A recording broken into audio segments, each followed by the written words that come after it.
Kelanchal times, हर खबर पर हमारी नजर।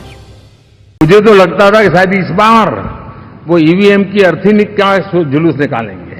ये षड्यंत्र का हिस्सा था दोस्तों, और कभी भी देश उनको माफ नहीं करेगा। मैं दुनिया में ढोल पीट रहा हूं कि हम मदर ऑफ डेमोक्रेसी है, और ये दुनिया में जाकर के बता रहे नहीं हमारे देश में तो डेमोक्रेसी ऐसा कुछ नहीं कि वो मोदी बैठ गया है, वो एक चाय बेचने वाला यहां पहुंच कैसे गया। जब 4 जून के नतीजे चल रहे थे, मैं तो अपने काम में कुछ व्यस्त था, बाद में फोन आना शुरू हो गए, तो मैंने किसी को पूछा यार ये तो ठीक है आंकड़े वांकड़े, तो मुझे ये बताओ कि ईवीएम जिंदा है कि मर गया।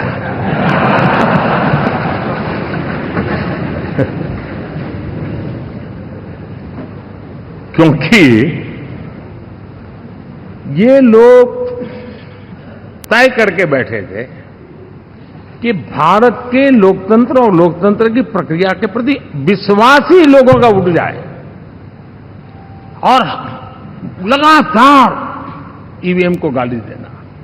और मुझे तो लगता था कि शायद इस बार वो ईवीएम की अर्थी का जुलूस निकालेंगे, लेकिन 4 जून शाम आते आते उनको ताले लग गए, ईवीएम ने उनको चुप कर दिया। ये ताकत है भारत के लोकतंत्र की, ये ताकत है भारत की निष्पक्षता की, ये भारत की ताकत है भारत के चुनावी तंत्र की, चुनाव आयोग की। और मैं मानता हूं कि ये आशा करता हूं कि 5 साल तो अब ईवीएम शायद मुझे नहीं सुनाई देगा, लेकिन जब 29 में हम जाएंगे तो फिर से शायद ईवीएम को लेकर के नाचने की शुरुआत करेंगे, क्योंकि इनके सुधरने की संभावनाएं बहुत कम है। आप देखिए, चुनाव के समय मैंने पहली बार देखा, शायद हर तीसरे दिन इलेक्शन कमीशन के काम में रुकावट आए, इसके लिए सुप्रीम कोर्ट के दरवाजे खटखटाए गए, भांति भांति की एप्लीकेशन, और एक ही टोली थी। और लोकतंत्र के प्रति जिनका भरोभार अविश्वास है, ऐसे लोग सुप्रीम कोर्ट का उपयोग करते हुए कैसे रुकावट डाले, इसका निरंतर प्रयास करते रहे।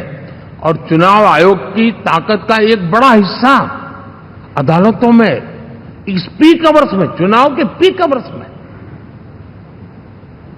यानी कितनी निराशा लेकर के ये लोग मैदान में आए थे कि उन्होंने पूरा हमला उसी इंस्टीट्यूट पे लगा दो, ताकि चुनाव के कोई भी परिणाम आए हम दुनिया के सामने भारत को भी बदनाम कर लें। ये षड्यंत्र का हिस्सा था दोस्तों, और कभी भी देश उनको माफ नहीं करेगा। साथियों, इंडी गठबंधन वाले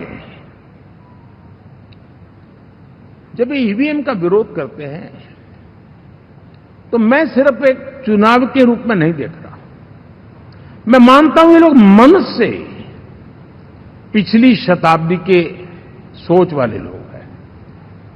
वे टेक्नोलॉजी को हम महत्व न समझते हैं, न टेक्नोलॉजी स्वीकार करने को तैयार है।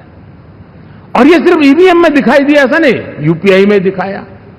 जब हमने कहा कि हिंदुस्तान के लोग डिजिटल ट्रांजैक्शन करेंगे, फिनटेक की दुनिया में आज हिंदुस्तान का नाम हो गया, मानने को तैयार नहीं।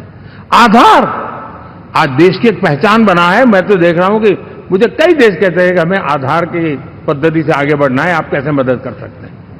उस आधार को रोकने के लिए सुप्रीम कोर्ट में बार बार जाकर के परेशानियां पैदा की। यानी मूलतः ये प्रगति के विरोधी, आधुनिकता के विरोधी, टेक्नोलॉजी के विरोधी इंडी अलायंस हमने देखा है। साथियों, इस देश के लिए ये भी चिंता का विषय है कि विश्व में भारत के लोकतंत्र की ताकत को कम आंकने का प्रयास, और कितना एक्सट्रीम है।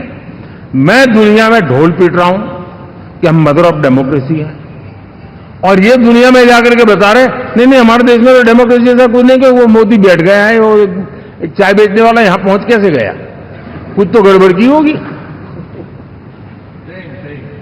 ये जो इनकी मनस्थिति है जी,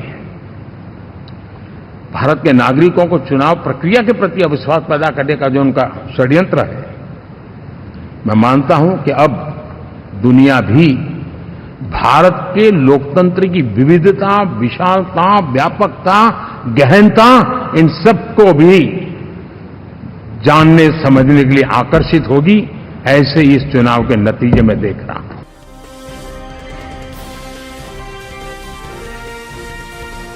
केलांचल टाइम्स, हर खबर पर हमारी नजर।